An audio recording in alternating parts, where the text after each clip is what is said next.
Hello and welcome to Enchantment of Eternity's review for Star Trek Lower Decks Season 2, Episode 1, Twovix.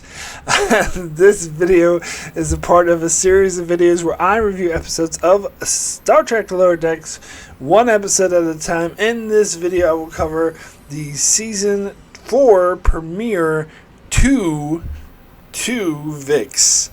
So, the Lower Decks for Season 4, they dropped the first two episodes at the same time, and I was actually really seriously considering just doing one video for both episodes, but then I thought, usually, for Star Trek shows, I need to have it, each episode should have its own video. So I decided that I'm actually going to record separate videos for the reviews for these episodes, but I'm going to record them back to back and release them at the same time, just like these episodes were released. So, yeah, I don't know. I just think each episode deserves its own video. The only time I didn't do that was the animated series, and we all know I feel lesser of Star Trek the animated series. Lower Decks definitely deserves a video per episode review. So anyway, first episode in the season was Twovix. Now, when I first saw the title of this episode, I was very, very worried, because if you know me, if you're familiar with my channel at all, you know how much I hate the episode Twovix from Voyager. And of course the title is definitely, it's pronounced basically the same, but it's spelled differently. It's actually, it's trying to say it's like Twovix Part 2, Twovix, anyway. And so I was really worried about that it might try to glorify or justify this episode, and it does kind of promote the common saying that, or the common thought process on the episode Twovix, that Janeway murdered Twovix, which, and I've watched several reviews. I've had all these arguments about this episode, because I have my view on the episode Twovix is very different than most people, and most people think I'm wrong, and I think they're wrong, and so I'm not going to get into all that. But overall, I think it's a terrible, terrible episode. But here's the thing, watching, and this is when I had this discussion when watching the episode Twovix, or not the episode, but the reviews and everyone's thoughts on it, and then I'm drudging it up again, watching reviews for this episode, because I watch other reviews where, one person was repeatedly saying over and over again, "Oh, Janeway murdered Twovix. There's no ifs, ands, or buts about it. She definitely murdered Twovix." And I'm thinking to myself, she definitely didn't, because he wasn't killed. It was a different version of Neelix and Tuvok who were joined together, and they just separated again. I don't call that death. I don't call it a different person. It was kind of a different version of two people, which is different than, anyway, I'm not going to get into this whole discussion again. And so when they kept saying in this episode that, Janeway murdered Twovix, I'm like, but she didn't. She just took two things. In fact, this episode kind of proves it at the end, when they had this big blob of meat thingy Munjagger, and they separated each person out. That's not killing this weird blob thing, Jagger. It's separating the different people who were joined in this one thing, and that's what they always were. And so, and the fact that the episode portrayed the joined Twovix type characters, it was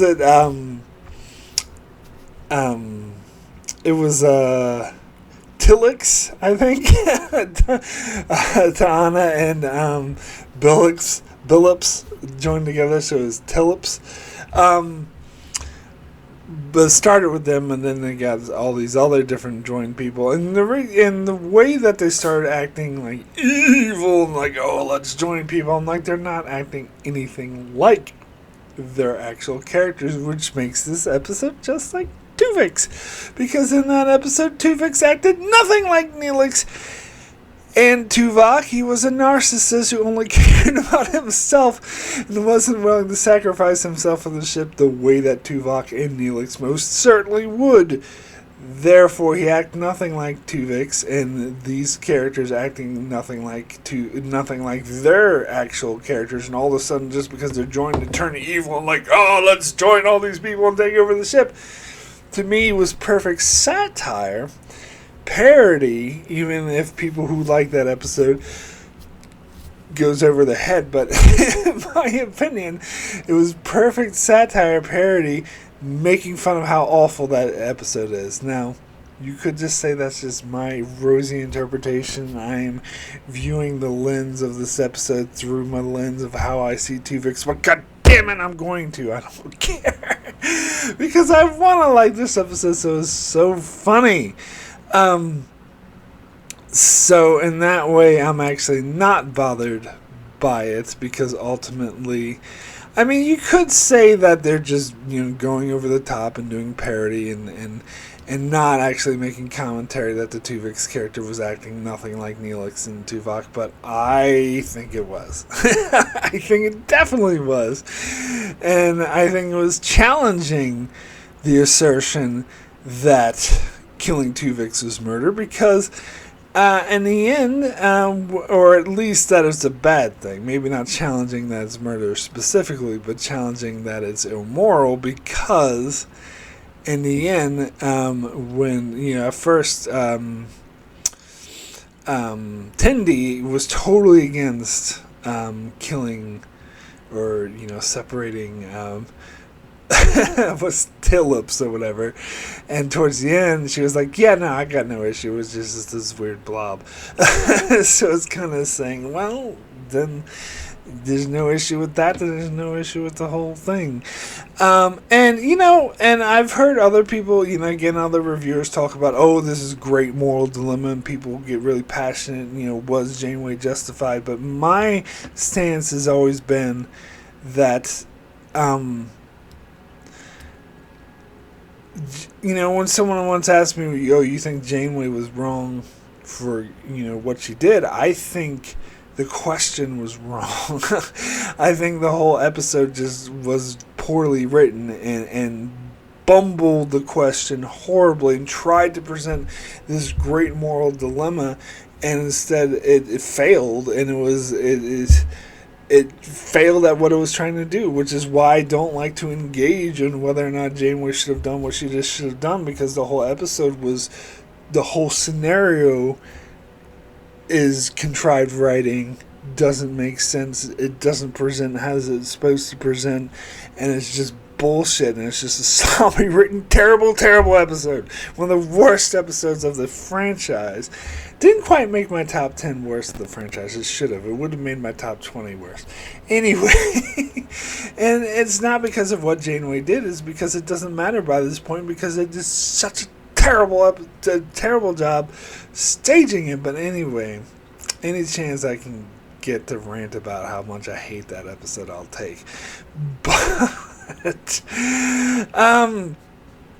regardless of all of that, I don't think this episode glorified that episode. As I said, I think that it was actually kind of poking fun of it. Now, people who did enjoy that episode would probably find a lens that they can enjoy it and saying, oh, it's not really putting that episode down. And maybe I am injecting my own sort of feelings on that episode into this episode that they didn't intend. But that's, god damn it, I think there's definitely a valid interpretation that this episode is saying that Twovix was acting nothing like he should. And it wasn't like so terrible for Janeway to just take this different form of these two people who should live in the other forms and send them back to the original thing that is not killing him.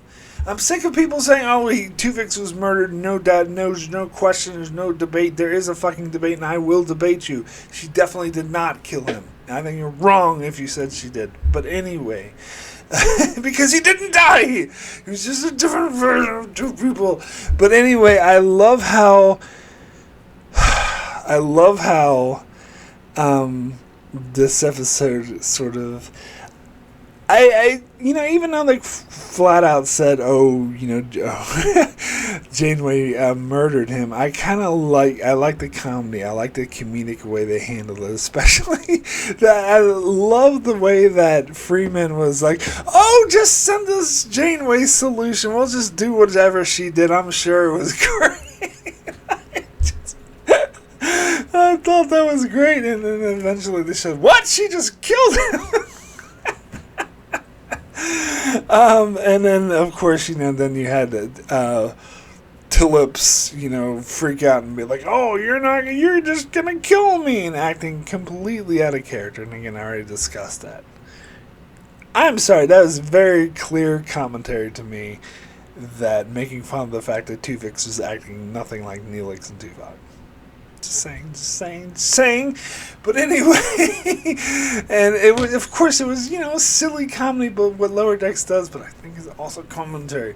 Anyway, so I actually enjoyed it, as I said, and I did find it funny. Now, we get to the storyline of Boimler and Mariner being trapped on Voyager. And this is hilarious, too. Full of Easter eggs. And I did like the setup about, and this is what we saw this in the trailer, the setup about Ransom telling Boimler that he's going to get promoted. And I like how the personal character story really works. And again, this is what Lower Decks does so well. It has these silly, over-the-top, ridiculous storylines and a lot of comedic moments that are hilarious, but a good through character story, which is what it did with Boimler being worried about getting promoted. Because he did get promoted before on the Titan, and how it alienated him to Mariner, and he didn't want to lose her as a friend, and then Mariner telling him, "I'm the one that put you up for promotion. I'm the one that told Ransom to promote you." And I like how he felt guilty about not believing her when she said that she didn't, badmouth the Cerritos to the reporter that got her kicked off to Starbase 80, and that he should have defended her more. I'm glad the show is addressing that, because that's a lot of criticism people had.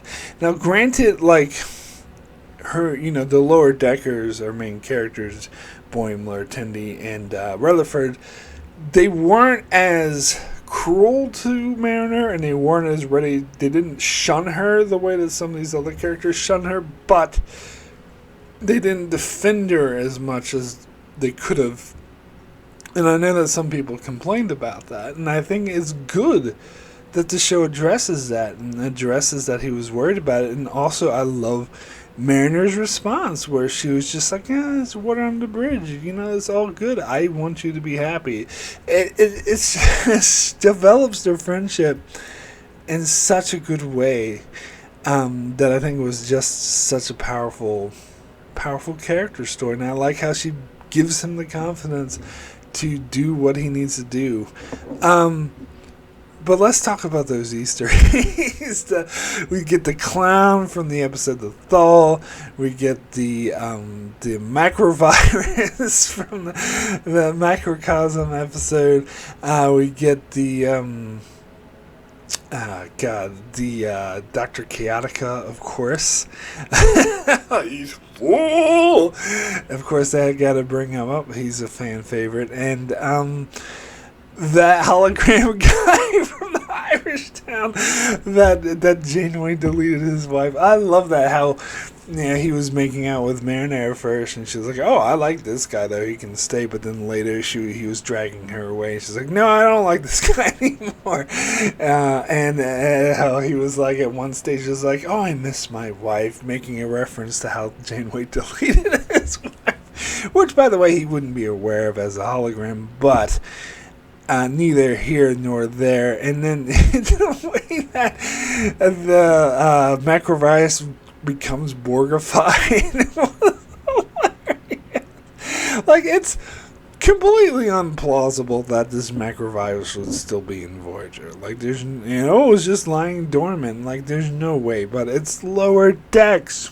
Practicality doesn't come into it. It's just absolutely hilarious, and of course, all the Easter eggs, all the callbacks to Voyager, which I appreciate and I think this is cool that they did this, because they did last year. They did the DS9 episode, and that did feature guest stars from voice actors from DS9, which this didn't feature any guest actors from Voyager. But I don't think it does the same thing. In regards that it's pays homage to that episode, to that show, and this is something I've actually complained about in the earlier seasons of Lower Decks, the first 2 seasons particularly, that they focus more on Next Generation than the original series references and homages, and didn't really do enough for DS9 and Voyager, and we're getting that rectified here. And we did, last season we got Deep Space Nine. This season we get Voyager. Now they just need to do Enterprise next. But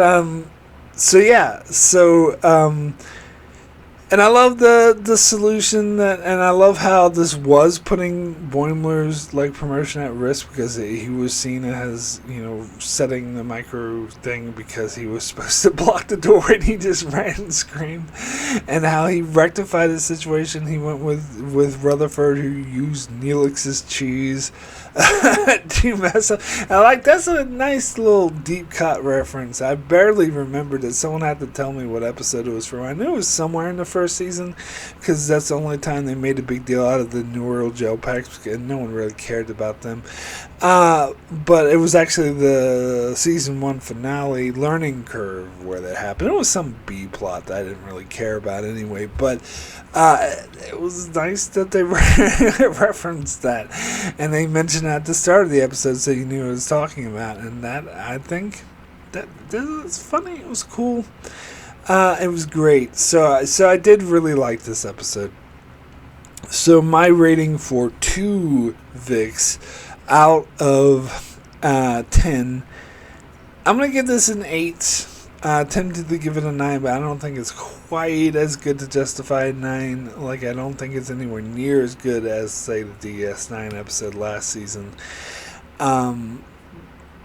But it's definitely funny. It's definitely decent. As I said, it has the best episodes of Lower Decks do. They have heart. And I think this, combined with the next episode, which I'll get to shortly, has really, really good sign that season 4 is maybe the strongest season. I feel like Lower Decks is getting better every season. Each season is better than the previous season. I have no doubt that this will be similar. In fact, comparing it to season 3, this is a much better start to the season than season 3 was. So, yeah.